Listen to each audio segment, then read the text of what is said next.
सब कुछ इस दुनिया में एक नाटक चल रहा है। सब सुख दुख केवल कुछ ही समय के लिए आते हैं और चले जाते हैं। इसलिए इन सुख दुखों को भुलाकर हमेशा परमानंद में स्थित कैसे रहना है, यही हम आज एक प्रसिद्ध भिक्षु की कहानी के माध्यम से जानेंगे। तो चलिए कहानी की शुरुआत करते हैं। दोस्तों, वैसे तो भगवान ने हम में से हर किसी को वो सब कुछ दिया है जो हमें मिलना चाहिए था, लेकिन हम में से कुछ लोग उसकी कदर करते हैं और कुछ लोग उसकी कद्र कभी नहीं कर पाते। और कुछ तो ऐसे भी होते हैं कि उनके पास जो कुछ भी है वो उसका बखान करते थकते नहीं, यानी कि अपने मुंह से ही अपनी बढ़ाई करते कभी नहीं थकते। तो अगर आप भी उन्हीं में से एक है या फिर आपके मित्रों में से कोई एक ऐसा व्यक्ति है, तो दोस्तों आज की यह कहानी आपके लिए बहुत ही ज्यादा मजेदार होने वाली है। हालांकि थोड़ी सी लंबी जरूर होगी, लेकिन यकीनन आपको आपके सभी सवालों के जवाब जरूर मिलेंगे।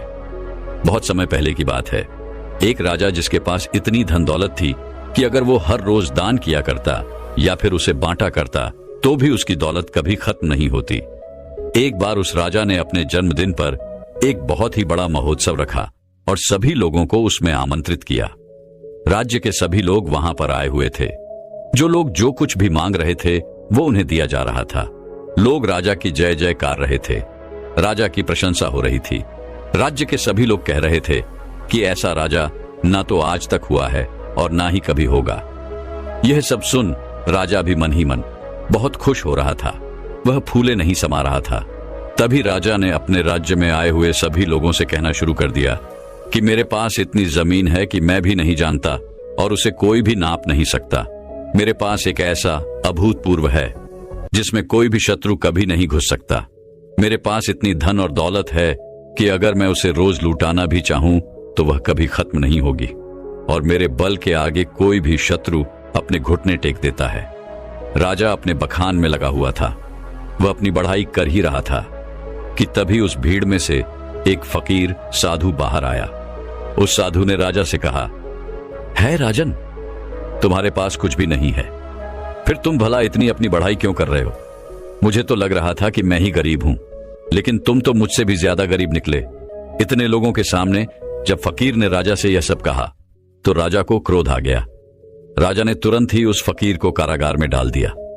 अगले दिन उस फकीर साधु को राज्यसभा में बुलाया गया और उस फकीर से राजा ने कहा, अब कहो तुम क्या कहना चाहते हो? इस पर वह फकीर साधु कहते हैं कि मुझे लगता था कि तुम्हारे पास धन दौलत ही नहीं है, लेकिन अब मुझे यह भी यकीन हो गया है कि तुम्हारे पास रत्ती भर दिमाग भी नहीं है। इस पर वह राजा और भी ज्यादा क्रोधित हो गया और उसने उस फकीर से कहा कि तुम हमारा अपमान कर रहे हो। हम चाहें तो तुम्हें अभी के अभी तुम्हें हम मृत्यु दंड दे सकते हैं। इस पर वह फकीर मुस्कुराने लगे और राजन से कहा, है राजन, किसी को कुछ देने के लिए हमारे पास भी कुछ होना चाहिए, लेकिन तुम्हारे पास तो कुछ भी नहीं है, तो फिर तुम भला मुझे क्या दे सकते हो? फकीर की इस बात पर राजा को और भी ज्यादा क्रोध आ गया। राजा ने कहा, अगर मेरे पास कुछ नहीं है तो फिर बताओ तुम्हारे पास क्या है? तुम मुझे क्या दे सकते हो? इस पर वह फकीर मुस्कुराने लगा और कहा, है राजन, मेरे पास जो कुछ भी है वह तुम्हें दिखाई नहीं देगा, और जो तुम्हें दिखाई दे रहा है ऐसा मेरे पास कुछ नहीं है। इस पर वह राजन कहता है कि है फकीर, मैं समझ गया कि तुम्हारी दिक्कत क्या है। तुम्हारे पास कुछ भी नहीं है और तुम चाहते हो कि तुम्हारे पास धन हो, दौलत हो। तुम गरीब हो इसलिए तुम अमीर होना चाहते हो। तो ठीक है, तुम अपने घर चले जाओ और अब इसकी चिंता करना बिल्कुल छोड़ दो। राजा की इस बात को सुनने के बाद वह फकीर एक बार फिर मुस्कुराने लगा और मुस्कुराते मुस्कुराते वह अपने घर की ओर चल पड़ा। वह फकीर एक टूटी फूटी झोपड़ी में रहा करता था। जब तक वह फकीर अपनी उस झोपड़ी में पहुंचा तब तक राजा ने उस झोपड़ी में हीरे जवाहरात से भरे हुए कुछ थैले उस झोपड़ी में रखवा दिए। राजा मन ही मन यह सोच रहा था कि जैसे ही वह फकीर इतना धन देखेगा तो वह खुशी के मारे पागल हो जाएगा, और यह सब मैं अपनी आंखों से देखना चाहता हूं। इसीलिए राजा झोपड़ी के पास में ही छुपकर यह सब देखने लगा। कुछ देर बाद जब वह फकीर अपनी झोपड़ी में आया तो उसने देखा कि हर तरफ हीरे ही हीरे फैले हुए थे और उसके सोने के लिए भी कहीं पर जगह नहीं थी। इस पर उस फकीर ने उन थैलों को निकालकर अपनी झोपड़ी से बाहर फेंक दिया और अपने सोने के लिए जगह बनाई।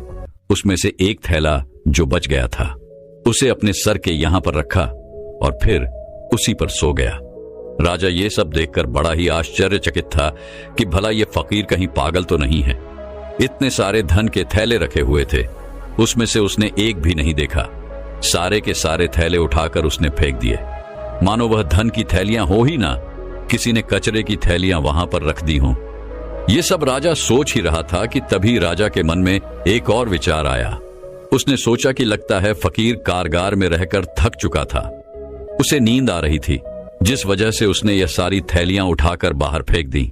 लेकिन जैसे ही वह उठेगा तो इन थैलों के अंदर जब इतना सारा ध्यान दिखेगा तो वह जरूर खुशी के मारे पागल हो जाएगा और जो कुछ भी थैले उसने बाहर फेंके हैं वह भी उठाकर वह अपनी झोपड़ी में ले जाएगा।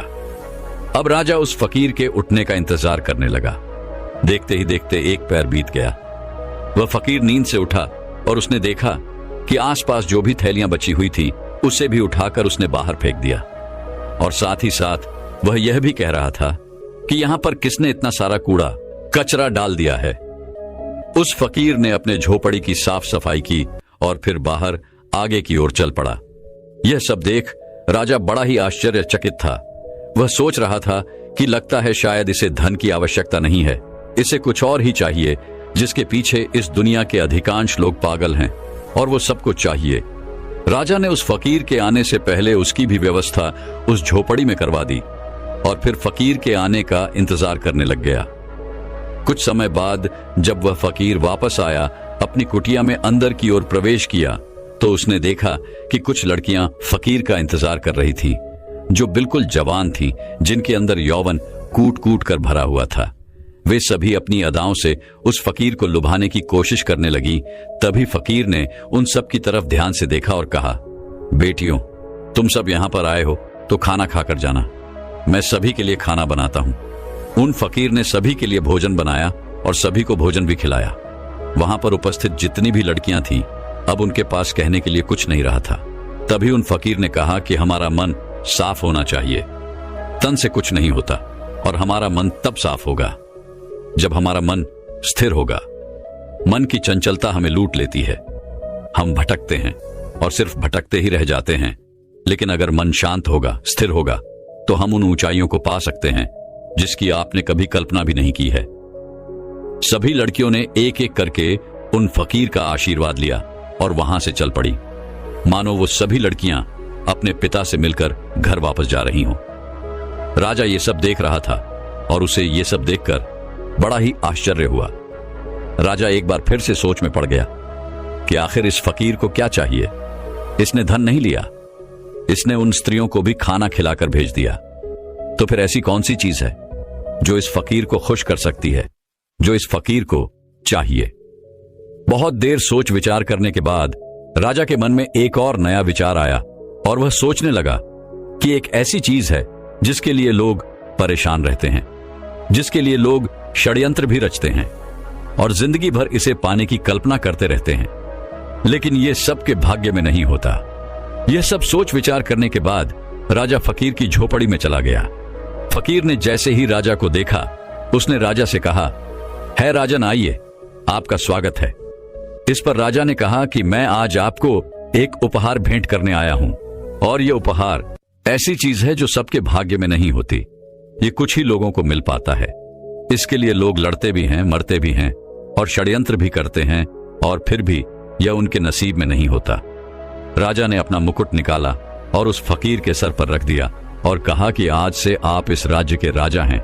इस पर वह फकीर मुस्कुराने लगा और कहा, है राजन, आप खुद इतने कंगाल हैं कि आपके पास ले दे करके बस यही तो एक चीज बची हुई है। अगर आप वो भी मुझे दे देंगे तो भला आपके पास क्या बचेगा। इस पर वह राजा और भी क्रोधित हो उठा, उसके अहंकार को ठेस लग गई। राजा ने क्रोधित होकर कहा, तुम एकदम मूर्ख हो, तुम्हारे पास खुद तो कुछ है नहीं और मैं तुम्हें देने की कोशिश कर रहा हूं तो वो भी तुम नहीं ले रहे हो और मुझे कंगाल बता रहे हो। मैंने तुम्हें सुख देने की इतनी सारी कोशिशें की, लेकिन सारी की सारी नाकाम रही। अब मुझे समझ में आ गया है कि तुम इसी कंगाली में जीना चाहते हो, तुम्हें यही कंगाली पसंद है। राजा के मुख से यह शब्द सुनते ही वह फकीर जोर से हंस पड़ा और कहा, जिसे तुम परम सुख बता रहे हो वो परम सुख नहीं बल्कि परम दुख है। तुम बता रहे हो कि तुम्हारे पास इतनी जमीन है कि कोई नाप नहीं सकता, इतना पैसा है कि अगर तुम बांटते रहो तो भी ये कभी खत्म नहीं होने वाला, और तुम ये भी कहते हो कि तुम्हारे बल के आगे शत्रु अपनी हार मान लेते हैं, अपने घुटने एक देते हैं। लेकिन राजन, तुम यह भूल चुके हो कि यह कभी किसी का नहीं हुआ, यह तुम्हारा भी नहीं होगा। आज तुम्हारे पास है तो ये कल किसी और का होगा और उसके बाद किसी और का। यही प्रक्रिया निरंतर चलती रहेगी। इसीलिए मैं तुम्हें कंगाल बता रहा हूं। इस पर वह राजा फकीर से कहता है, फिर तुम क्या चाहते हो? मैं तुम्हारी तरह बन जाऊं, तुम्हारी तरह यह गंदे कपड़े पहनूं, तुम्हारी तरह कटोरा लेकर दर दर भटकता रहूं, भीख मांगता रहूं? क्या तुम्हें यही चाहिए? क्या तुम इसी को अमीरी कहते हो? अब की बार फकीर ने राजा से कहा, है राजन, धन दौलत, राजपाट और व्यापार यह हम सभी करते हैं और हम सभी को करना भी चाहिए, पर यह याद रखना चाहिए कि यह हमारे लिए है, हम इनके लिए नहीं। जिस दिन हम इनके लिए हो जाएंगे उस दिन हमारे जीवन में कोई भी मकसद नहीं बचेगा। हम केवल धन कमाना चाहेंगे, अधिक से अधिक धन, लोगों को मारकर, लोगों को गिराकर अपनी सत्ता बढ़ाना, लोगों की जिंदगियों से खेलना, बस यही सब मकसद रह जाता है। और जब ऐसा होता है तो सब कुछ गड़बड़ हो जाता है, कुछ भी सही नहीं रहता, क्योंकि जो कुछ भी तुम बटोर रहे हो ये तुम भूल चुके हो कि एक दिन ऐसा आएगा जब यह सब कुछ तुम्हें छोड़ना होगा और यह सब कुछ यही रह जाएगा। और उस दिन तुम्हें यह एहसास भी होगा कि जो कुछ भी तुमने कमाया था वो तुम्हारे किसी काम का नहीं, और फिर तुम अपने आप को गरीब ही महसूस करोगे। इस दुनिया में हर एक चीज हम मनुष्यों के उपयोग के लिए बनाई गई थी, लेकिन जैसे जैसे हम उन चीजों का उपयोग करने लग जाते हैं हमारे मन में एक भ्रम सा पैदा हो जाता है कि ये सारी चीजें हमारी हैं, और हम इसके मालिक बनने की कोशिश करने लग जाते हैं, और हमें ऐसा लगने लगता है कि हमारे पास ही सब कुछ है, और हम अपने बड़े बड़े बखान भी करते हैं। और ऐसे भ्रम पालना अच्छी बात नहीं, जैसे कि तुम्हें हो गया है राजन। फकीर की इन बातों को सुनने के बाद राजा उन फकीर से कहता है कि ऐसी बातें तो कोई दरिद्र फकीर ही कह सकता है, क्योंकि उसके पास तो कुछ भी नहीं है।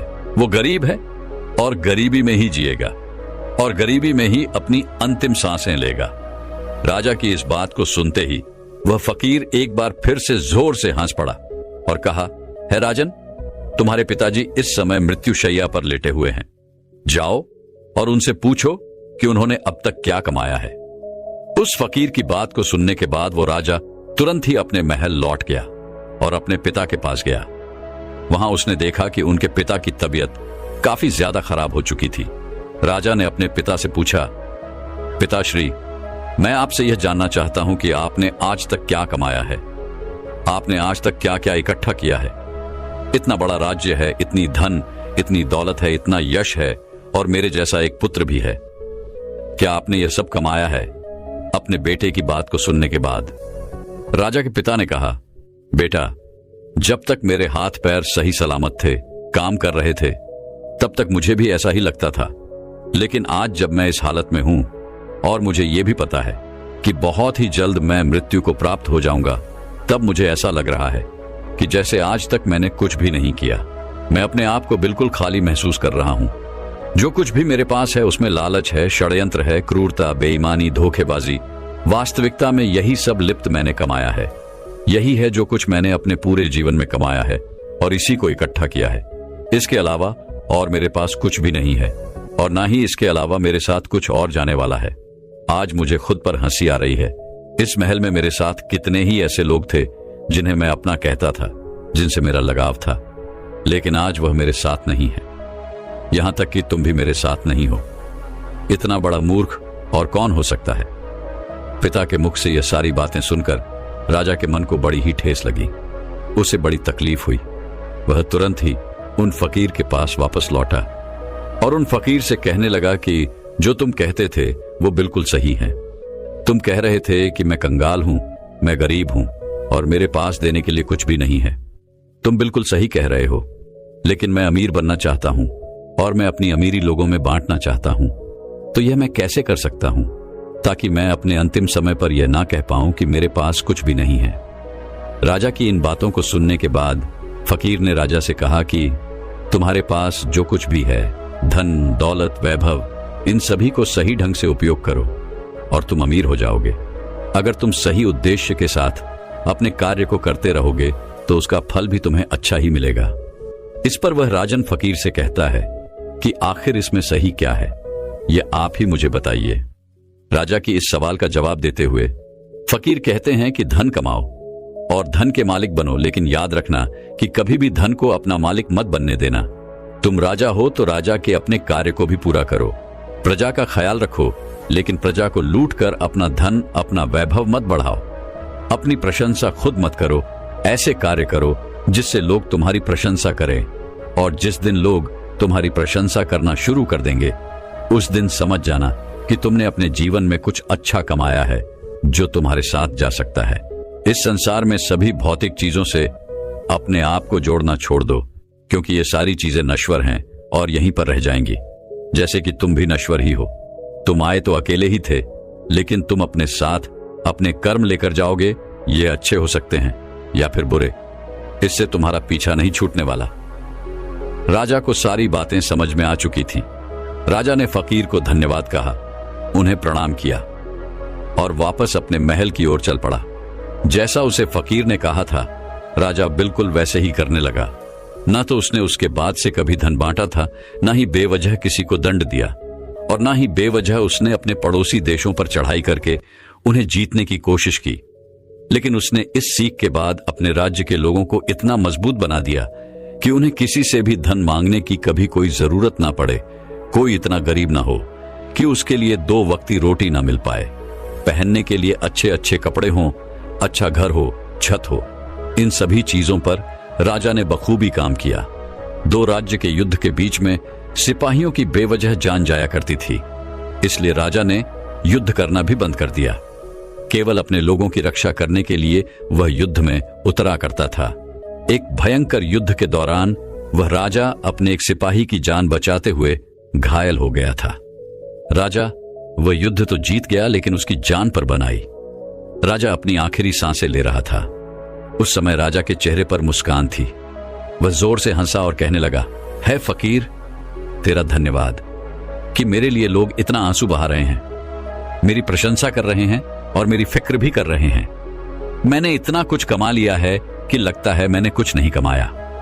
मैं खाली हाथ आया था और खाली हाथ ही जा रहा हूं। ना मेरे पास कुछ अच्छा है और ना ही कुछ बुरा।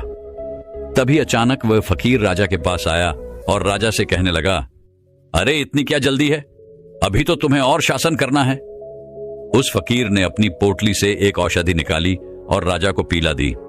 देखते ही देखते वह राजा बहुत ही जल्दी फिर से स्वस्थ हो गया, और जैसे ही वह पूरी तरह से स्वस्थ हुआ, वह वापस उस फकीर से मिलने उसी झोपड़ी में चला गया।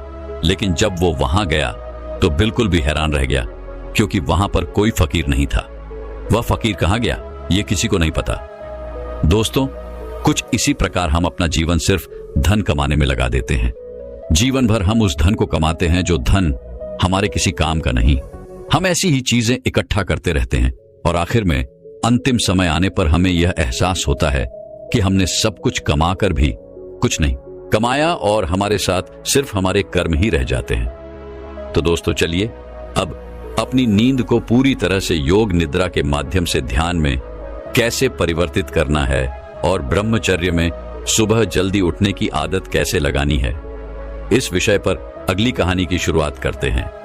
दोस्तों, कहते हैं जिन लोगों की नींद मृत्यु के समान शांत और स्थिर हो जाए, उन लोगों का हर सुबह एक नया जन्म होता है।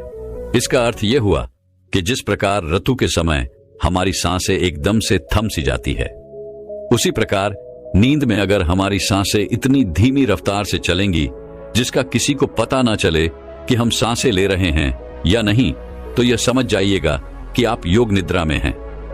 योग निद्रा का अर्थ यह हुआ कि आपकी नींद ही आपके लिए ध्यान बन चुकी है, और यदि एक बार आप योग निद्रा में पहुंच गए तो आपको ब्रह्म मुहूर्त में जागृत होने का प्रयास कभी नहीं करना पड़ेगा, क्योंकि एक साधारण व्यक्ति की नींद 8 घंटों की होती है, और वहीं पर जो व्यक्ति योग निद्रा में होता है उसकी नींद केवल 4 से 5 घंटों की ही होती है। इसी कारण यदि आप योग निद्रा में होंगे तो आपका अपना शरीर ब्रह्म मुहूर्त में बिस्तर छोड़ देगा। यदि आप भी अपनी नींद को योग निद्रा की नींद बनाना चाहते हैं, अपने आप को ब्रह्म मुहूर्त में उठाना चाहते हैं, तो इसके लिए आपको एक बात समझनी बहुत जरूरी है, और वह यह है कि अपने शरीर के साथ जबरदस्ती हमें नहीं करनी चाहिए। अगर आप जबरदस्ती करके किसी तरह से तरह तरह के उपकरणों का इस्तेमाल करके यदि आप ब्रह्म मुहूर्त में उठ भी जाते हैं, तो आपकी नींद पूरी नहीं होगी। आपका शरीर थका हुआ होगा और आपका ध्यान भी पूरी तरह नहीं लग पाएगा। इसलिए यदि आप किसी तरह से ब्रह्म मुहूर्त में जबरदस्ती उठ भी जाते हैं, तो आप ब्रह्म मुहूर्त की उस समय का, उस ऊर्जा का भरपूर उपयोग नहीं कर पाएंगे। और वहीं पर यदि आपकी आंखें खुद ब खुद ब्रह्म मुहूर्त के समय पर खुल जाती हैं, तो आप सुबह के ध्यान में गहरे उतर सकते हैं, ब्रह्म मुहूर्त की उस ऊर्जा का भरपूर उपयोग कर सकते हैं। लेकिन वहीं पर यदि हम जबरदस्ती करके किसी तरह से ब्रह्म मुहूर्त में उठ भी जाते हैं, तो इसका अर्थ यह है कि हमने अपने शरीर को तनाव दिया है, जबरदस्ती हमने उसे उठाया है, जिस कारण हमारा पूरा दिन तनाव में ही बीतेगा। हम दिन भर थका हुआ महसूस करेंगे, हारा हुआ महसूस करेंगे, और हमारा मन भी किसी कार्य में नहीं लग पाएगा। यदि आप वास्तव में ब्रह्म मुहूर्त में उठना चाहते हैं, तो इसकी तैयारी आपको पिछली रात को ही करनी होगी। जैसे कि मान लीजिए आप रोज रात को 8 बजे तक खाना खा लेते हैं, तो उसके बाद 9 बजे तक आप सोने की तैयारी कर लीजिए। आपको यह समय निश्चित रखना होगा। नियमित तौर पर आपको हर रोज 9 बजे ही सोना होगा। 9 बजे आपको अपने बिस्तर पर पहुंच जाना है, शांत होकर स्थिर होकर सो जाना है। और एक बात और याद है, जब आप इस अवस्था में होंगे तब आपके मन में किसी प्रकार के कोई विचार नहीं होने चाहिए, जैसे कि आज मैंने यह काम नहीं किया, आज मैंने वह काम नहीं किया। यदि मैंने इस कार्य को आज कर लिया होता तो कल मेरे ऊपर इतना दबाव ना होता।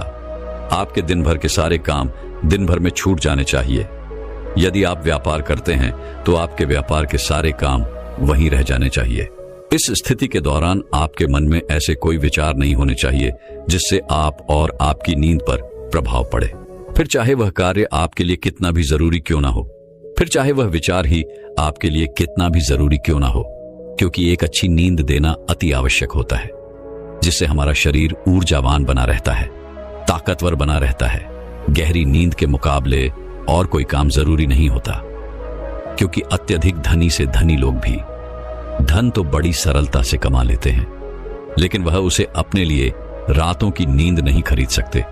और यदि मान लीजिए आपने 9 बजे का समय तय कर लिया है, क्या आपको ठीक इसी समय पर सोना है, तो इसके लिए आपको करीबन 2 घंटे पहले से ही इसकी तैयारी शुरू कर देनी चाहिए।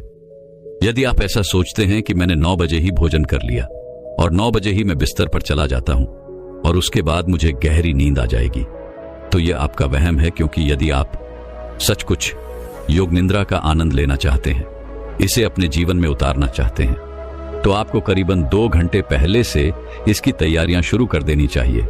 इसके लिए आप जितना जल्दी भोजन कर लेंगे उतना अच्छा है। मान लीजिए कि आप 9 बजे सोना चाहते हैं, तो आप करीबन 7 बजे भोजन कर लें, जिससे आपको आपके खाने को पचाने के लिए थोड़ा समय मिल पाएगा। लेकिन क्या आपने कभी यह देखा है कि जैसे ही हम खाना खाते हैं उसके कुछ देर बाद ही हमें नींद आने लगती है?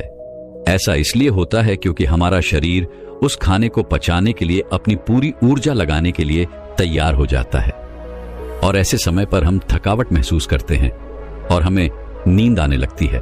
और ऐसे समय पर हमारे शरीर को अत्यधिक आराम की आवश्यकता भी होती है, और जब हम सो जाते हैं तो नींद में हमारा शरीर यूं ही काम करता रहता है। वह उस खाने को पचाने में जुटा रहता है जो हम सोने से पहले खाकर सोए होते हैं। इसीलिए आप रात्रि का भोजन जितनी जल्दी कर लेंगे उतनी ही जल्दी आपका भोजन पच जाएगा और आप एक गहरी नींद ले सकेंगे। आयुर्वेद के हिसाब से हमें रात्रि का भोजन सूरज के ढल जाने के पहले करना चाहिए, और आयुर्वेद में यह भी कहा गया है कि रात्रि का भोजन जितना हल्का होगा उतना ही हमारा शरीर ऊर्जावान होगा, उतनी ही जल्दी हमारा शरीर उसे पचाने में सक्षम होगा। इसलिए हमेशा कोशिश करें कि रात्रि में हमेशा हल्का भोजन करें। लेकिन आजकल हम में से अधिकांश लोग तरह तरह के तरल पदार्थों का इस्तेमाल करते हैं, तरह तरह के तेलों का इस्तेमाल करते हैं ताकि वो अपने खाने को और भी ज्यादा स्वादिष्ट बना सकें। लेकिन इससे हमारे खाने को पकाने में और भी ज्यादा समय लगता है, और जिस भोजन को पकाने में जितना ज्यादा समय लगता है वह भोजन उतना ही ज्यादा पचने में भी समय लेता है। और इसी के विपरीत जिस भोजन को पकाने में कम समय लगता है वह भोजन उतना ही हल्का होता है और हमारे शरीर के लिए उतना ही ऊर्जावान भी होता है। हमारा शरीर इस भोजन को बड़ी आसानी से पचा लेता है और हमारे शरीर को भरपूर ऊर्जा जल्द से जल्द प्रदान कर पाता है। अगर हम कुछ उदाहरण लें तो आपने देखा होगा, आटे की रोटी बनाने में हमें थोड़ा समय लगता है और जब हम इसका सेवन करते हैं तो इसे हमारा शरीर पचाने में भी भरपूर ऊर्जा का इस्तेमाल करता है। वहीं पर यदि चावल की बात की जाए तो इसे पकाने में कम समय लगता है और ये बहुत हल्का भी होता है और इसे पचाने में हमारे शरीर को मेहनत भी बहुत कम करनी पड़ती है, जिससे हमारे शरीर की ऊर्जा बहुत कम खपत होती है।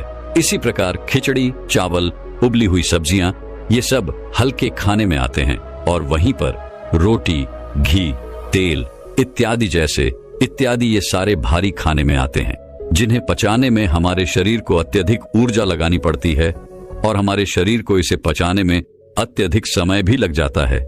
और आप लोगों ने यह भी देखा होगा कि जब हम में से अधिकांश लोग भारी भोजन करते हैं तो उन्हें नींद बहुत देर तक आती है, अर्थात वो बहुत देर तक सोते रह जाते हैं, क्योंकि इसे पचाने में अत्यधिक समय लगता है, अत्यधिक ऊर्जा नष्ट होती है। इस कारण हमारा शरीर थक जाता है और उसे आराम की भी अत्यधिक आवश्यकता होती है और इसी कारणवश हमारे शरीर में तरह तरह की बीमारियां भी उत्पन्न होने लगती है। लेकिन आजकल हम लोगों को यही नहीं पता होता कि हमें किस तरह का भोजन करना चाहिए। आप में से अधिकांश लोग रोज सुबह सुबह या शाम के वक्त व्यायाम करने जाते होंगे, अच्छा शरीर बनाने के लिए, अच्छा और सुडौल दिखने के लिए, जिससे आपका शरीर बलवान हो, ऊर्जावान दिखे। लेकिन इसके लिए आप भारी भोजन भी करते हैं। इससे आपका शरीर ऊर्जावान और सुडौल तो दिखता है, लेकिन शरीर की वह प्राकृतिक ऊर्जा, वह प्राकृतिक स्फूर्ति और प्राकृतिक ताजगी हमेशा के लिए नष्ट हो जाती है। इसलिए कहा जाता है कि शरीर का बलवान होने से ज्यादा मजेदार है मन का आनंदित होना। यह बात बिल्कुल सच है कि हर एक मनुष्य को व्यायाम करना चाहिए, जिससे उसका शरीर स्वस्थ और सुडौल बना रहता है, रोग मुक्त रहता है। लेकिन हमें उतना ही व्यायाम करना चाहिए जिससे कि हमारा शरीर थके ना और हमारे शरीर को कम से कम आहार की जरूरत पड़े, जिससे हमारा शरीर प्राकृतिक तौर पर ऊर्जावान बना रहता है। आपने खुद इस चीज का अनुभव किया होगा जब आप में से अधिकांश लोग व्यायाम करते होंगे, और जब आप किसी दिन जरूरत से ज्यादा या फिर यूं कहें कि कुछ कठिन व्यायाम कर लेते हैं तो आपका शरीर अत्यधिक थक जाता है और आपके नींद की अवधि भी बढ़ जाती है। इसी कारणवश हमारे शरीर को ज्यादा आराम की जरूरत पड़ जाती है और हम इस पर ध्यान नहीं दे पाते। इसीलिए जब अगले दिन हम उठते हैं तो हमारा शरीर थका हुआ महसूस होता है, हमारे शरीर के अंदर हमें ऊर्जा कम महसूस होती है। लेकिन जो व्यक्ति समझदार हैं वो लोग यह जानते हैं कि हम चाहे शरीर के लिए कितना भी व्यायाम क्यों ना कर ले, इसे चाहे कितना भी बलवान क्यों ना बना ले, लेकिन एक ना एक दिन तो इसे मिट्टी में मिलना ही है। और यही बात यदि हम अपने मन को समझाने में सफल हो जाते हैं तो इससे बड़ी जीत हमारे लिए और कुछ नहीं हो सकती, क्योंकि मन को समझाने से बड़ा काम इस दुनिया में कुछ हो ही नहीं सकता। जो व्यक्ति अपने मन पर काबू पा लेते हैं उसे समझाने में कामयाब हो जाते हैं। समझ लीजिए कि उन्होंने अपने जीवन पर विजय प्राप्त कर ली, उन्होंने अपने आप पर विजय प्राप्त कर ली, क्योंकि हमारा मन ही हमें भटकाता है, हमारा मन ही हमें लुभाता रहता है, हमारा मन ही दूसरों को प्रभावित करने में लगा रहता है। जैसे कि हम में से अधिकांश लोग व्यायाम इसलिए करते हैं ताकि उनका शरीर सुडौल और बलवान दिखे और वह लोगों को प्रभावित कर सके। जैसा कि आजकल हम सभी तरह तरह के विज्ञापनों में देखते रहते हैं, उसे देखकर हमारा मन भी उसी तरह काम करने लग जाता है, क्योंकि हमने हमेशा से तरह तरह के कलाकारों को देखा है जो अपने शरीर को सुडौल और आकर्षक बना लेते हैं। हमारा मन भी उसी पर काम करता है, हमारे मन को भी वही चाहिए, हमारे मन को भी लोगों को प्रभावित करना है, जिस कारण हम भी उसी राह पर चल पड़ते हैं। लेकिन हम कभी ये नहीं सोचते कि अगर हमारा समाज साधु संतों, ऋषि मुनियों की तरह मन को आकर्षण बनाने में ध्यान देते तो शायद हम व्यायाम से कहीं ज्यादा ध्यान को देते। उसे महत्वपूर्ण समझते खैर हम अपने विषय की तरफ आगे बढ़ते हैं। रात्रि को करीबन 7 बजे के आसपास आपको भोजन कर लेना है और यह भोजन हल्का होना चाहिए। उसके बाद आपको अपने शरीर को शांत और स्थिर बनाने की कोशिश करनी है, क्योंकि इस दौरान आपके पास कोई और काम नहीं होना चाहिए। 7 बजे के पहले पहले आपको आपके सारे काम निपटा लेने हैं, फिर चाहे वह दफ्तर क्यों या व्यापार के या फिर मन में कोई उथल पुथल, इन चीजों को पूरी तरह से बंद कर देना है। और 7 से 9 बजे के बीच का यह जो वक्त है, इसका हमें भरपूर उपयोग करना है अपने मन को शांत करने के लिए, स्थिर करने के लिए, विचार मुक्त बनाने के लिए। और इसके लिए चाहें तो आप रात्रि के बाद स्नान भी कर सकते हैं, और स्नान करने के लिए आप चाहे तो हल्के गुनगुने पानी का भी इस्तेमाल कर सकते हैं। और स्नान करते वक्त आपके मन में तरह तरह के विचार उत्पन्न होंगे, और इस समय पर आपको केवल इन्हीं विचारों पर ध्यान देना है। जैसे कि आज जो भी थकान हुई है, मेरा शरीर जितना भी थका हुआ है, जो भी मैंने आज काम किया है, जो भी मैंने किसी से ईर्ष्या की है, नफरत की है, घृणा की है, वह सारी चिंताएं, वह सारी परेशानियां इस पानी के साथ धुल रही है, और मेरा मन एकदम खाली, शांत और निर्मल हो रहा है। यदि आप ऐसा भाव स्नान करते वक्त मन में रखते हैं तो आपका मन शांत होने लगेगा और आप अपने आप को स्थिर करने में भी धीरे धीरे कामयाब हो ही जाएंगे। जब आप रोज रोज एक ही अभ्यास लगातार करते रहेंगे तो इसका परिणाम भी आपको उतना ही जल्दी मिलेगा। और स्नान करने के बाद कोशिश कीजिए कि आपका ध्यान किसी और पर ना जाए। एकदम शांत रहिए। जो भी आपने आज किया है, जो भी वस्तुएं आपने देखी हैं, सोची हैं, सुनी हैं, उन्हें वहीं पर छोड़ दीजिए, क्योंकि वह सारी चीजें आपको अगले दिन फिर वहीं पर मिल जाएंगी। और उसके बाद अपने कक्ष की ओर आगे बढ़े। अपने कक्ष में जो भी सुगंध आपको पसंद हो उसका इस्तेमाल करें। हो सकता है या कोई धूप बत्ती हो या फिर कोई परफ्यूम, आप इसका इस्तेमाल कर सकते हैं। उसके बाद अपने कमरे की रोशनी को धीमा कर दीजिए और मन को शांत करने के लिए, स्थिर करने के लिए कोई शांत संगीत लगाकर उसे ध्यानपूर्वक सुन सकते हैं। और उसके बाद आप बिस्तर पर लेट जाइए और किसी प्रकार के उपकरणों का इस्तेमाल ना करें। बस सोते वक्त अपने मन में अपने आप से कहिए कि मुझे ब्रह्म मुहूर्त में उठना है, और इसे आपको बड़े ही ध्यानपूर्वक कहना है। आपका पूरा ध्यान केवल इन्हीं शब्दों पर होना चाहिए। यदि आप सुबह 4 बजे उठना चाहते हैं तो आप कह सकते हैं कि मुझे कल सुबह 4 बजे उठना है। हे प्रभु, मेरी इसमें मदद कीजिएगा, मुझे अगली सुबह 4 बजे उठा दीजिएगा, क्योंकि आप ही इस सृष्टि के कर्ता धर्ता है। इसलिए मैं आपके भरोसे एक गहरी नींद लेने जा रहा हूं, और मुझे पूरी उम्मीद है कि आप मुझे कल सुबह 4 बजे अवश्य जगा देंगे। अपने मन में यह भाव बनाए रखें और इसी भाव के साथ आप गहरी नींद में चले जाएं। आपको ऐसा पूरे 21 दिनों तक करना होगा। उसके बाद आप खुद ही एहसास कर पाएंगे कि जब आप नींद में थे तब भी आपको आपके आसपास क्या हो रहा है। इन सब का ज्ञान था। आप नींद में भी जगे हुए थे, और अब आपका जागरण पूर्ण हुआ, और अब आप योग निद्रा में प्रविष्ट हो चुके हैं। आप यह भी एहसास कर पाएंगे कि जिस नींद को पूरा होने में 8 से 10 घंटे लगा करते थे, और उसके बाद भी जब हम अगली सुबह उठते हैं तो हमारा शरीर थका हुआ और बीमार सा महसूस होता था, अब वही नींद केवल 4 से 5 घंटों के अंदर पूर्ण हो जा रही है। और आपके शरीर में भी एक अलग ऊर्जा है, अलग शक्ति है। आपका मन भी स्फूर्ति से भरा हुआ है, और आपका मन भी सभी कार्यों में बड़ी सरलता से और सहजता से लगने लगा है। और ऐसा इसलिए हो पाता है क्योंकि यह नींद आपकी वास्तविक नींद है। पहली जो नींद आप सो रहे थे, उसमें आपके मन में तरह तरह के विचार रहते थे, तरह तरह के आपको सपने दिखाई पड़ते थे। आपका मन, आपका मस्तिष्क पूरी रात्रि भर काम करता रहता था। आपका शरीर आपके भोजन को पचाने के लिए कार्य करता रहता था, जिससे आपकी ऊर्जा नष्ट होती रहती थी। इसी कारणवश जब आप उस नींद से उठते थे तब भी आपका शरीर उसी प्रकार थका हुआ, हारा हुआ और कमजोर दिखाई पड़ता था। लेकिन जब आप इस प्रक्रिया का इस्तेमाल करेंगे तो उसके बाद ना तो आपके मन में कोई विचार होंगे, ना ही आपका शरीर थका हुआ होगा, और ना ही आपके शरीर को किसी प्रकार के किसी क्रिया को करने की कोई आवश्यकता पड़ेगी।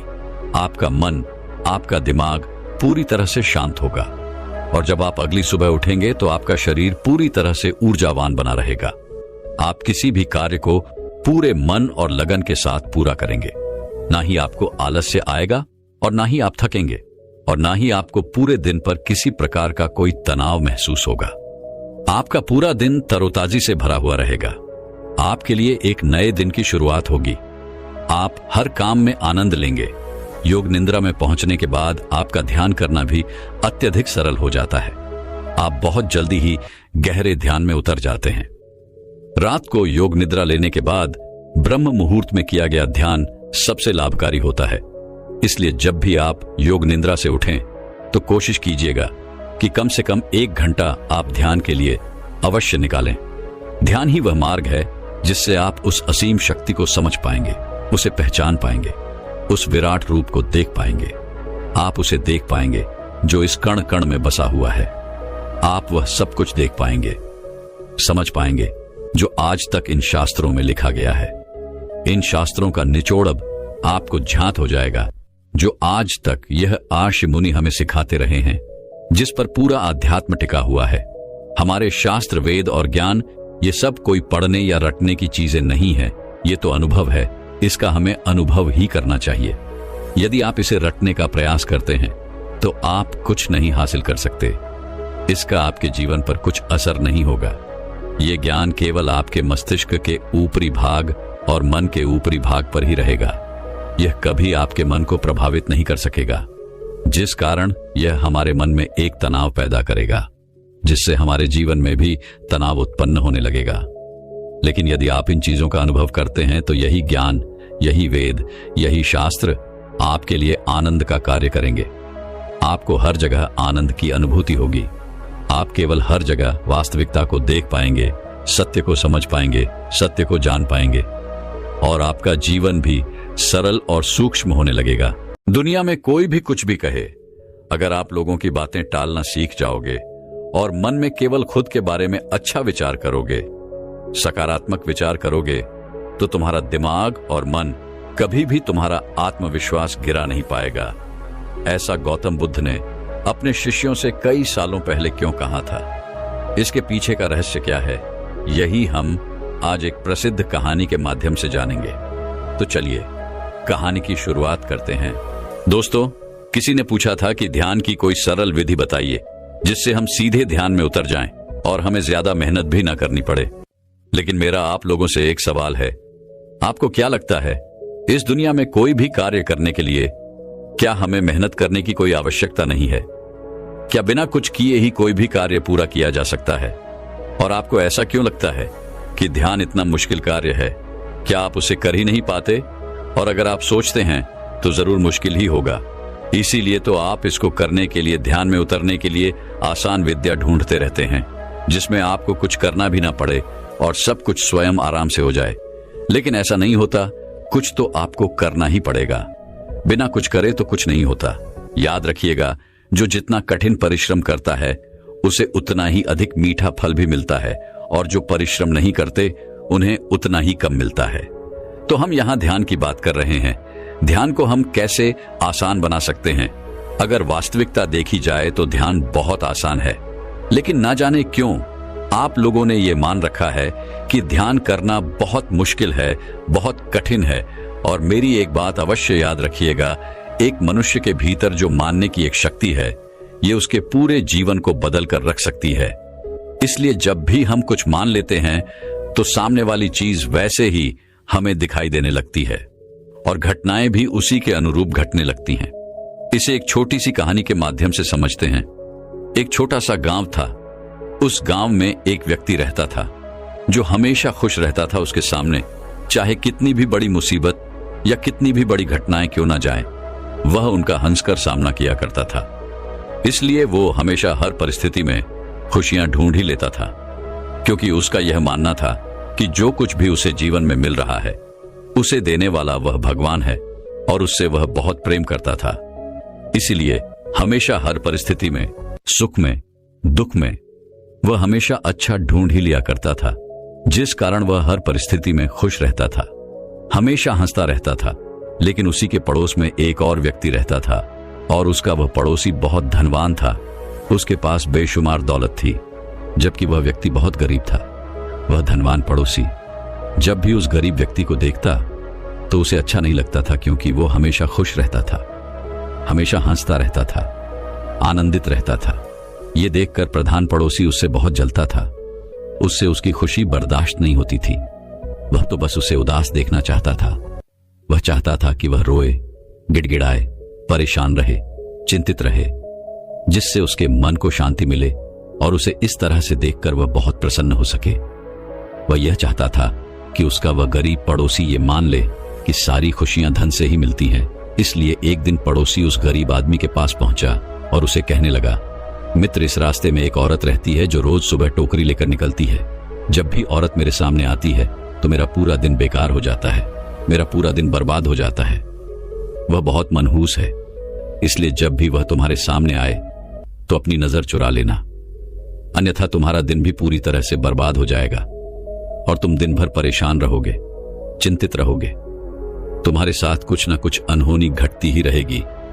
इतना कहकर वह धनवान पड़ोसी वहां से चला गया। लेकिन उस गरीब व्यक्ति ने उस धनवान व्यक्ति की बातों पर बिल्कुल ध्यान नहीं दिया। अगले दिन वह धनवान व्यक्ति एक बार फिर उस गरीब व्यक्ति के पास आया और एक बार फिर से उसने उस औरत के बारे में वही सारी बातें कही। ऐसा ही करीबन उसने 1 सप्ताह तक किया। वह हर रोज आता और उस गरीब व्यक्ति को उस औरत के बारे में इस तरह की बातें बताता और फिर अपने काम पर निकल जाता। एक दिन वो गरीब व्यक्ति खुशी खुशी कहीं जा रहा था। तभी रास्ते में उसे वो टोकरी वाली औरत नजर आ गई और ठीक उसी समय पर उसे उस समय बात भी याद आ गई कि यह औरत मनहूस है। जो भी इसका चेहरा देख लेता है उसका पूरा दिन बर्बाद हो जाता है। उसके साथ कुछ ना कुछ अनहोनी घटती ही रहती है। वह यह सोचता हुआ आगे जा ही रहा था कि तभी अचानक उसके पैरों में एक कांटा चुभ गया। अब ऐसा नहीं है कि उसे पहली बार कांटा चुभा था। जब भी उसे कांटा चुभता तो ईश्वर का धन्यवाद करके आगे की ओर बढ़ जाता था। वह हमेशा यही कहता था कि हे ईश्वर, आपका बहुत बहुत धन्यवाद, आपने मुझे बचा लिया, अन्यथा इससे कुछ बड़ा हो सकता था। लेकिन आज जब उसके पैरों में कांटा चुभा तो उसने सोचा शायद वह धनवान व्यक्ति सही कहता है। यह औरत मनहूस है, जो भी इसका मुंह देख लेता है उसका पूरा दिन बर्बाद हो जाता है। उसके साथ कुछ ना कुछ अनहोनी घटने लग जाती है। अब से जब भी वह गरीब व्यक्ति कहीं जा रहा होता है तब तक वह टोकरी वाली औरत उसके सामने आ जाया करती। हालांकि वह उसके सामने पहले भी आया करती होगी, लेकिन तब उसका ध्यान उस पर नहीं जाता था। लेकिन अब उसका पूरा ध्यान केवल उसी पर था। जब भी वो उसके सामने आती तो उसे वो दुख के पल याद आने लगते, जब उसका मुख देखने के कारण उसे कुछ दुख मिला हो। और इसी तरह वो उन दुखों के छड़ों को इकट्ठा करता चला गया और उन दुखों के लिए वह हमेशा उस औरत को जिम्मेदार मानने लगा, उसे कोसने लगा। और इसी प्रकार धीरे धीरे उसके मन की जो खुशियां थी वह क्षीण होती चली गई। वह हमेशा दुखी रहने लगा था, परेशान रहने लगा था। अब उसके साथ कुछ भी अच्छा नहीं होता था। वह छोटी से छोटी चीजों में भी दुख ढूंढ ही लेता था। ऐसा ही कई दिनों तक चला और अब वह उस औरत से बहुत परेशान हो चुका था। वह उसे किसी तरह से भी छुटकारा पाना चाहता था। एक दिन वह अपने मार्ग में आगे जा रहा था कि तभी उसके सामने वह औरत आ गई। उसे देखते ही उसका पैर फिसल गया और वह पास ही के एक गड्ढे में जा गिरा। जैसे तैसे उसने खुद को वहां से निकाला और वो वापस अपने घर पहुंचा और मन ही मन वो उस औरत से छुटकारा पाने के लिए तरह तरह के तरीके ढूंढ रहा था। उसे उस औरत पर बहुत गुस्सा आ रहा था और तभी उसके मन में ख्याल आया कि क्यों ना मैं इस औरत को हमेशा हमेशा के लिए खत्म कर दूं। ना तो यह औरत रहेगी और ना मेरे साथ यह अनहोनियां होंगी, ना मुझे इस तरह से परेशान रहना होगा। देखते ही देखते रात्रि का समय हो चुका था। इन्हीं विचारों के साथ वह उस रात उसे हमेशा हमेशा के लिए खत्म करने के लिए निकल पड़ा। वह तेजी से आगे बढ़ रहा था कि तभी वह अचानक एक व्यक्ति से टकरा गया। वह व्यक्ति और कोई नहीं बल्कि उसका गुरु था। वह गुरु अपने उस शिष्य को देखकर यह समझ चुके थे कि यह बहुत परेशान है और किसी न किसी चिंता में है। तभी वह अपने शिष्य से कहते हैं, इतनी रात को कहां जा रहे हो?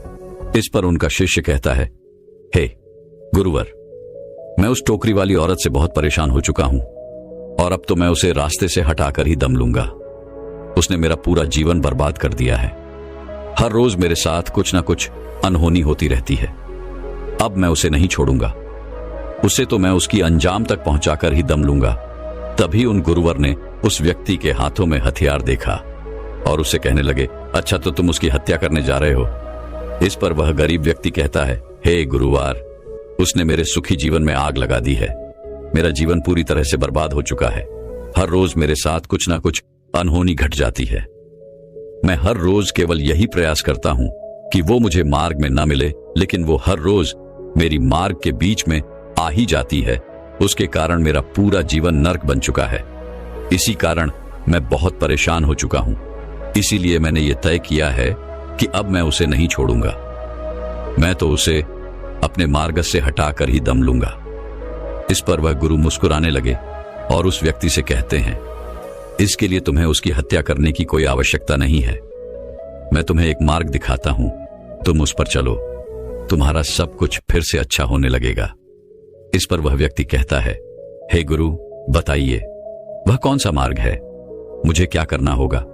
तभी वह गुरुवर कहते हैं, इसी मार्ग पर एक और औरत रहती है और मैंने उसके बारे में बहुत कुछ सुना है। मैंने यह भी सुना है कि जो कोई भी उसकी शक्ल देख लेता है उसका पूरा दिन बहुत अच्छा बीतता है, उसके साथ सब कुछ अच्छा होता है। वह बहुत भाग्यशाली है। जो भी उसके दर्शन कर लेता है उसके जीवन में आने वाले दुख आधे हो जाते हैं। इसलिए जब भी तुम इस मार्ग से निकला करो तो उस औरत के दर्शन अवश्य किया करो।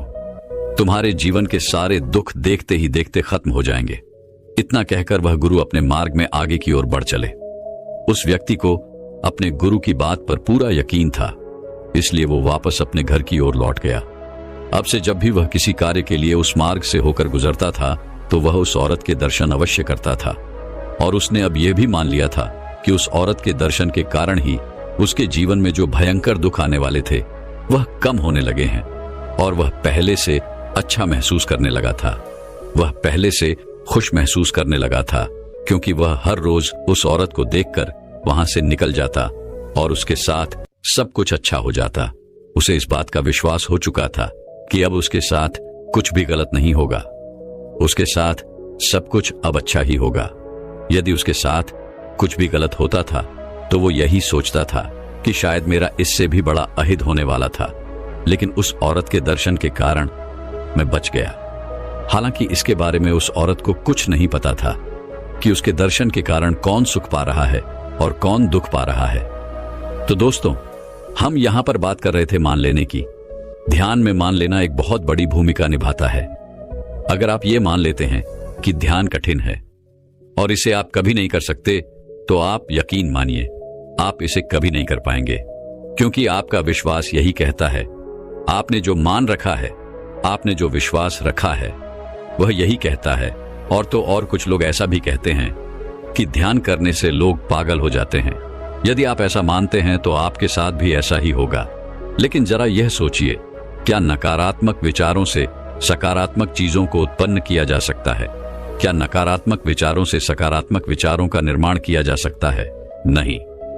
यदि आपको सकारात्मक होना है तो आपको सकारात्मक सोचना होगा, सकारात्मक चीजें माननी होंगी, सकारात्मक चीजों पर विश्वास करना होगा और सकारात्मक विचार ही उत्पन्न करने होंगे। इसलिए जो आप मान लेते हैं आपके साथ भी वैसा ही होता है। तो अब बात आती है कि ध्यान कैसे किया जाए। शुरुआत में तो हम केवल ध्यान करने की कोशिशें कर सकते हैं, लेकिन एक बात आपने यह भी ध्यान दी होगी, आप पूरे दिन में बहुत सारा समय यूं ही व्यर्थ गवा देते हैं। लेकिन यदि कोई आपसे यह कहे कि केवल 5 मिनट दिन में, केवल 5 मिनट आप अपने ध्यान को दीजिए, तो आप यह नहीं कर पाएंगे। हालांकि आप अपना अधिकांश समय यूं ही व्यर्थ गवा देते हैं, लेकिन वो 5 मिनट आप ध्यान करने में नहीं दे सकते। आपसे कोई कहे कि 5 मिनट बैठकर शांति से केवल अपनी सांसों पर ध्यान दीजिए, तो यह आप नहीं कर पाएंगे। हो सकता है कि आप में से अधिकांश लोग इसे 1 दिन करें, 2 दिन करें, 3 दिन करें, 4 दिन करें, और फिर किसी की बात सुनकर अगर आपको और भी ज्यादा प्रेरणा मिल जाए तो हो सकता है क्या आप उसे 15 से 20 दिन या फिर महीना भर कर सकते हैं। लेकिन फिर आप इसे ऊपरी मन से करने लग जाएंगे और एक ना एक दिन आप इसे छोड़ देंगे। लेकिन आपने यह नहीं सोचा कि जहां पर आप अपना समय यूं ही वेस्ट कर देते हैं, वहां पर केवल दिन में 5 मिनट निकालना क्या इतना मुश्किल है? जरा सोचिए। क्या इससे सरल और इससे आसान कुछ हो सकता है? हाँ, शुरुआत में हम ध्यान का अभ्यास जरूर करेंगे। शुरुआत में हम ध्यान करने का प्रयास जरूर करेंगे, लेकिन ध्यान नहीं लग पाएगा। इससे आप परेशान होने लगेंगे, चिंतित होने लगेंगे और तरह तरह की अलग मार्गों को ढूंढने लग जाएंगे, जो इससे भी सीधा हो, सरल हो, आसान हो, जिसमें आपको कुछ करना भी ना पड़े और आप आसानी से ध्यान में उतर जाएं। और कुछ लोग जो धैर्य बनाकर रखेंगे और ध्यान की कोशिश अर्थात ध्यान का अभ्यास निरंतर करते रहेंगे, वह एक ना एक दिन ध्यान में जरूर और उतरते जाएंगे और देखते ही देखते यह ध्यान संपूर्ण हो जाएगा। और जब आप एक बार उस ध्यान में उतर जाएंगे, तब आप अपने जीवन को देख सकेंगे, उसकी वास्तविकता को जान सकेंगे, अपने आप को पहचान सकेंगे। तब आपकी सोच और समझ का विस्तार होने लगेगा। महात्मा बुद्ध भी इसी तरह से ध्यान किया करते थे। वह केवल अपनी सांसों पर ध्यान लगाया करते थे, क्योंकि सांस ही एक ऐसी चीज है जो आपके साथ हमेशा रहती है। जब तक आपका यह शरीर है, तब तक आपकी सांसें भी हैं और तभी तक ध्यान संभव है। बिना सांसों के या बिना शरीर के ध्यान नहीं किया जा सकता। सांस रूपी या एक ऐसा यंत्र है जो आपको मिला हुआ है, जिस पर आप कभी भी, कहीं भी, किसी भी अवस्था में ध्यान केंद्रित कर सकते हैं। बाकी ऐसी कोई चीज नहीं जिसे हर जगह, हर समय अपने साथ आप लेकर चल सकते हो और वह आपको इस भौतिक जगत से आपके आंतरिक जगत तक जोड़ती हो। क्या आपने कभी एक पल के लिए सोचा है कि आपको दिन भर में कितनी सांसें आती है और कितनी सांसें जाती हैं? क्या आपने कभी इस पर ध्यान दिया है? क्या आपने कभी यह भी ध्यान दिया है कि क्या आप सांसें ले रहे हैं या नहीं? तो चलिए एक छोटा सा प्रयोग करके देखते हैं। आप सबके पास मोबाइल फोन तो होगा ही, जिसे आप यूज करते हैं। आपके पास इंटरनेट भी होगा। आपका जब मन करता है, तब आप अपने फोन पर उंगलियां चलाने लग जाते हैं। कुछ नहीं तो आप बार बार फोन ऑन ही करके देख लेते हैं। कुछ मिल जाए, कुछ मजेदार ढूंढने लगते हैं, क्योंकि फोन आपकी एक आदत सी बन चुकी है और आप उसके बिना एक सेकंड भी रह नहीं पाते।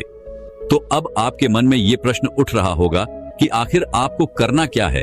तो आपको बस एक छोटा सा काम करना है। आपको अपने इस फोन को कुछ देर के लिए अपने आप से दूर रखना है और अपने आप पर ध्यान केंद्रित करना है कि आप कितनी देर तक फोन को बिना इस्तेमाल किए रह सकते हैं। जब आप ध्यान देंगे, तब आपको यह एहसास होगा कि आपके भीतर से कोई ऐसा है जो आपसे यह कह रहा होगा, जो आपसे जोर जबरदस्ती करेगा कि उस फोन को उठा लो, उस फोन को ऑन करो और देखो कि क्या हो रहा है, क्या चल रहा है, कुछ नया तो नहीं आया, कुछ मजेदार आया होगा। अब आपके मन में यह प्रश्न उठ रहा होगा, क्या आखिर ये जोर जबरदस्ती हमसे करेगा कौन? तो ये कोई नहीं है, ये तो केवल आपकी एक आदत है। और ये आदत घटना चाहती है, क्योंकि हम जो भी आदतें अपनाते हैं, वो आदतें घटने के लिए ही होती है और वह सभी घटना ही चाहती है। वह आपके द्वारा बाहर की ओर कार्य करना चाहती है। और अगर यह एक आदत है जो आप पर हावी हो रही है, तो आंखें बंद करना और ध्यान देना कि आप में यह आदत कहां से आई है और आपके भीतर यह कहां समाई हुई है। क्या आप इसे जान सकते हो? क्या आप इसे पहचान सकते हो? क्या आप इस पर नियंत्रण पा सकते हो? अगर हां, तो कैसे? और यह केवल एक आदत नहीं है, ऐसी कई सारी आदतें हमारे भीतर यूं ही छुपी हुई है, जो हमारे द्वारा बाहर के कार्य करना चाहती है, अर्थात घटना चाहती है। और इन्हीं आदतों के कारण हमारा निर्माण होता है। यही आदतें हमारा निर्माण कर रही हैं, और वो भी बिना हमारी अनुमति के। क्या आपने इस बारे में कभी सोचा था? ऐसे ही जीवन की छोटी छोटी बातों में आप ध्यान को केंद्रित कर सकते हैं। उसमें अपने आप को ढूंढ सकते हैं, समझ सकते हैं, पहचान सकते हैं, उनकी वास्तविकता और सत्यता को देख सकते हैं। हो सकता है यह प्रयोग आप में से कई लोगों को समझ में आया हो और ना भी समझ में आया हो। यदि आपको समझ में आया तो आप मुझे कमेंट में जरूर बताइएगा, और यदि आपको यह प्रयोग नहीं समझ में आया तो भी आप मुझे कमेंट में बता सकते हैं। कर्तव्यनिष्ठ इंसान बनने के लिए केवल एक ही विचार को बार बार सोचकर कैसे सफलता प्राप्त की जा सकती है, इसी विषय पर हम अगली कहानी आपको सुनाएंगे। तो चलिए कहानी की शुरुआत करते हैं। दोस्तों, पूरे राजमहल में पायल की झंकार गूंज रही थी। मंत्री, सेनापति और अन्य सभी सभासद नशे में पूरी तरह से डूबे हुए थे। यहां तक कि सम्राट भी पूरी तरह से मदहोश हो चुके थे। भोग विलास का यह दृश्य देखकर गुरुवर को बहुत तकलीफ हुई। उनके सीने में मानो एक खंजर सा गड़ गया। वह यह सोचने लगे, क्या यह वही राजा है जिसे एक महान नायक बनाने के लिए मैंने सालों तक उसे प्रशिक्षण दिया था? और आज यह सब क्या हो रहा है? गुरुवर राजा को सम्राट की गद्दी पर बैठाकर वन में स्थित अपने आश्रम चले गए थे, और जब उन्हें राजा के इस व्यवहार के बारे में पता चला, उन्हें राजा के द्वारा किए गए इन कर्मों के बारे में पता चला, तो वह शीघ्र ही राजमहल आ पहुंचे। और राजमहल में यह दृश्य देखकर वह खुद को रोक न सके। उन्होंने एक गहरी सांस ली और कठोर आवाज में चिल्लाते हुए कहा, बंद करो ये सब। उन गुरुवर की इस कठोर आवाज को सुनते ही वहां पर उपस्थित सभी लोग एक पल के लिए मौन से हो गए, मानो उन गुरुवर की आवाज ने सभा के नशे को पूरी तरह से चीर कर रख दिया। संगीत थम गया और उन गुरुवर की आवाज को सुनकर वह सम्राट चौंक गया। किसी तरह से उसने होश संभाला और उठ खड़ा हुआ। उसने उन गुरुवर को प्रणाम किया। इस पर वह गुरुवर क्रोधित होते हुए सम्राट से कहते हैं, सम्राट, जीत पर सोओगे तो हार में उठोगे। कर्म ही मनुष्य का धर्म है, और जो यह नहीं करता वह कमजोर और नकारा हो जाता है। इस पर वह सम्राट जवाब देते हुए उनको वर से कहता है गुरुवर, क्षमा कीजिएगा, परंतु जब से मैं सम्राट बना हूं तब से मैंने केवल राज्य ही संभाला है। मैं राज्य को संभालने में इतना व्यस्त हूं कि मैंने अपने ऊपर तनिक भी ध्यान नहीं दिया है। और ऐसा सम्राट होने का भला क्या फायदा, जहां हमें हर दिन केवल कठपुतली की तरह काम ही करता रहा। कठपुतली की तरह मैं नचाया जाता रहा हूं। ना तो मैं अपनी इच्छा से उड़ सकता हूं, और ना ही अपनी इच्छा से बैठ सकता हूं, और ना ही मैं अपनी इच्छा से कहीं बाहर जा सकता हूं। जहां तक कि मेरा विवाह भी आपके लिए एक राजनीति ही थी।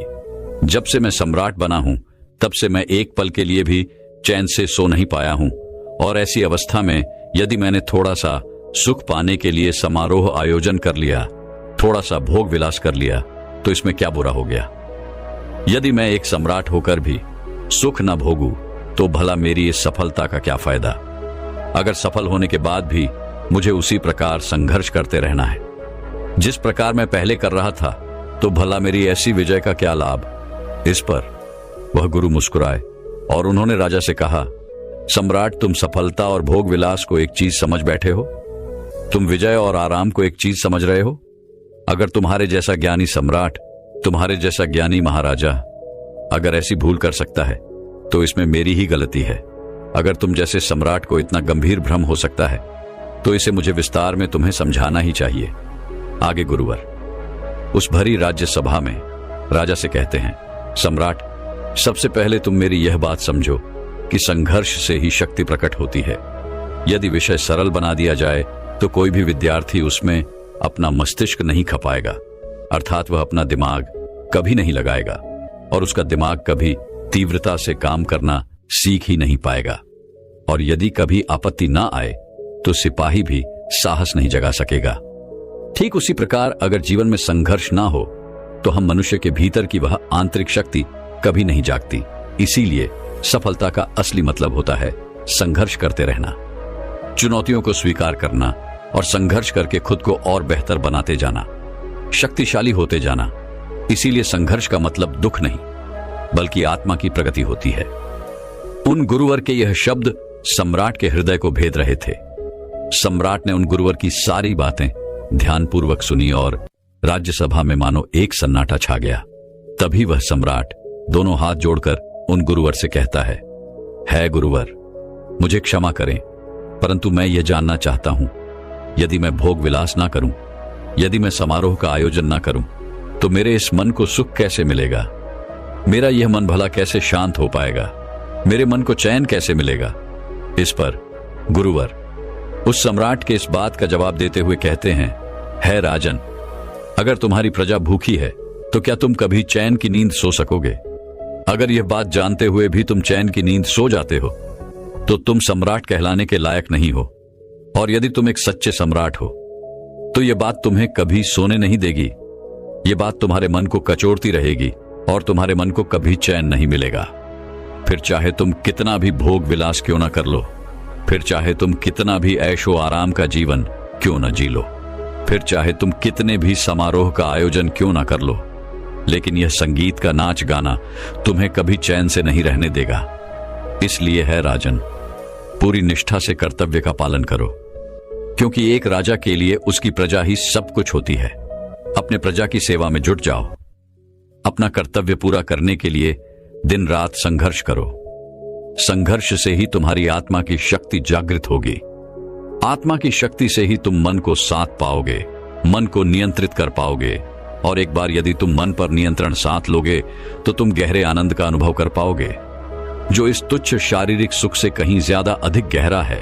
और केवल तभी तुम्हें यह भी नजर आने लगेगा कि जिस संघर्ष को तुम कष्ट समझ रहे थे वह तो उन्नति की सीढ़ियां हैं, जिसे चढ़कर ही तुम उन्नति पा सकते हो।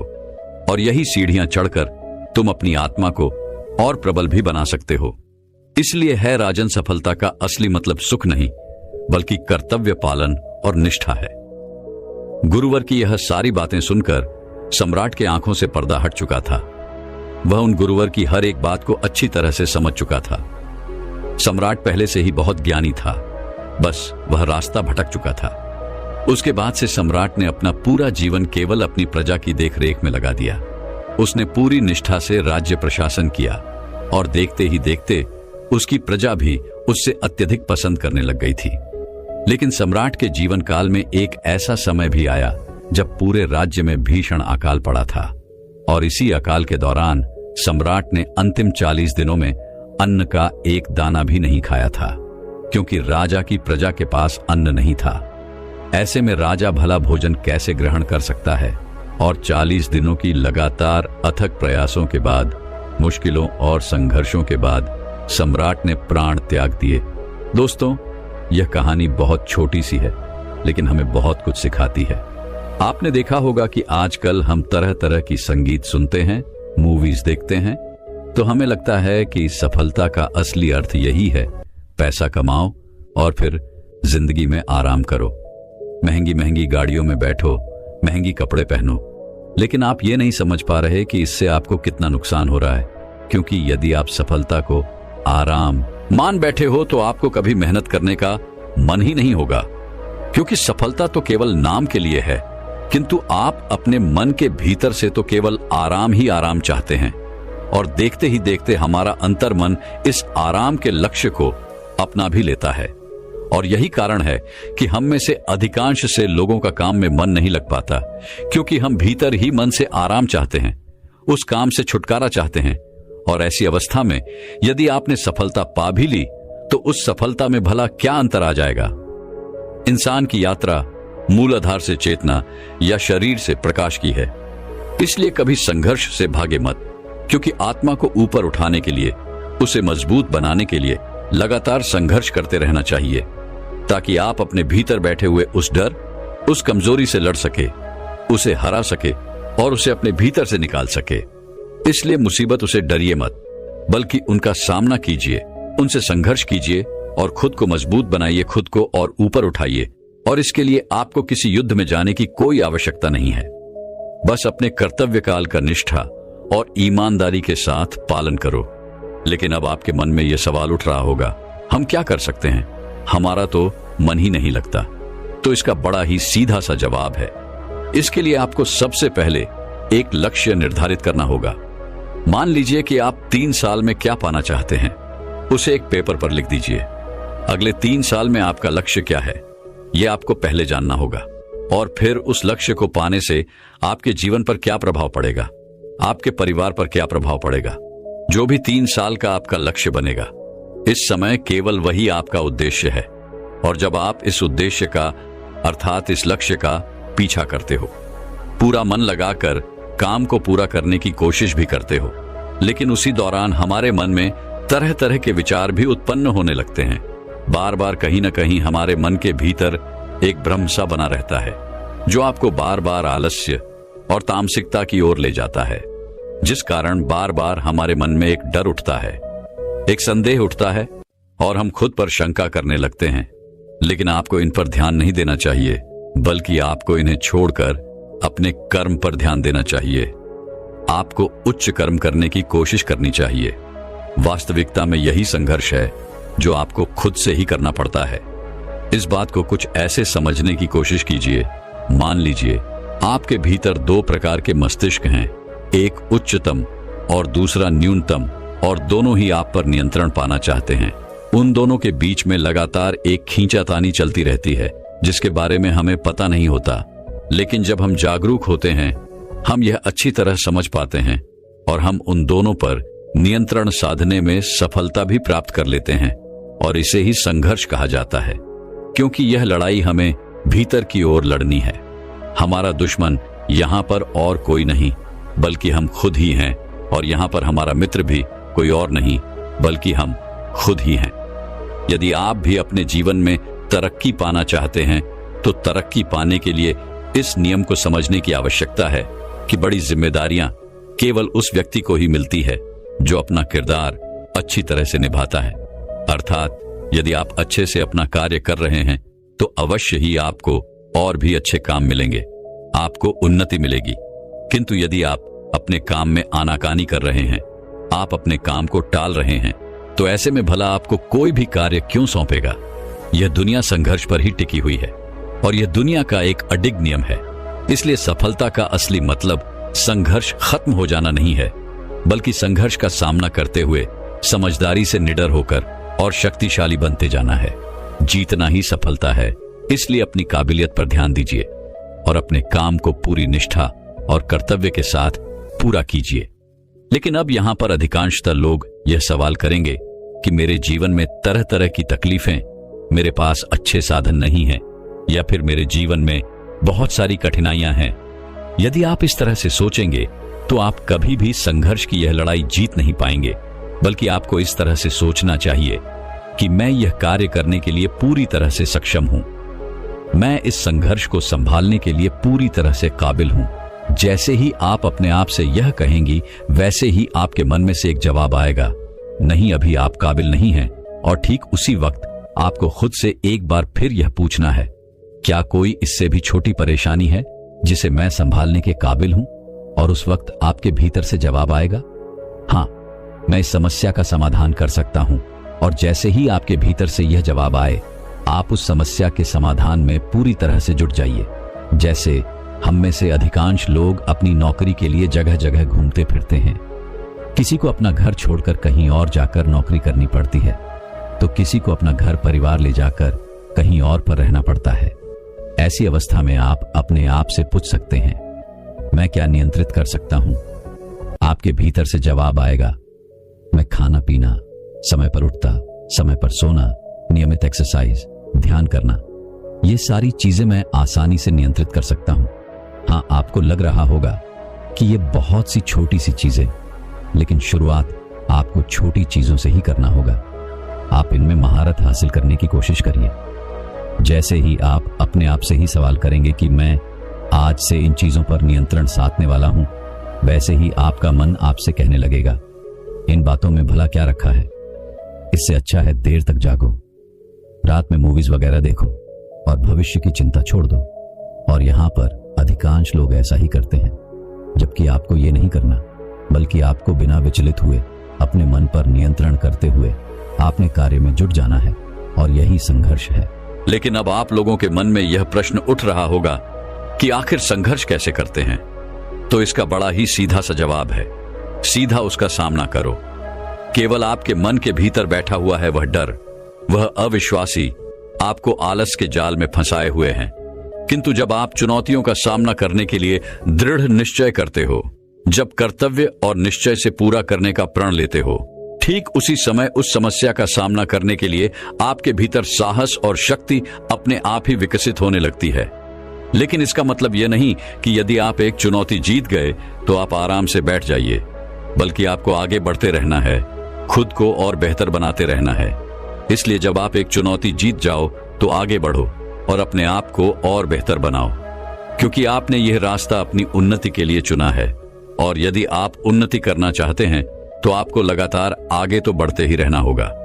इसी प्रकार सीढ़ी दर सीढ़ी मन को जीता जा सकता है, मन पर नियंत्रण साधा जा सकता है।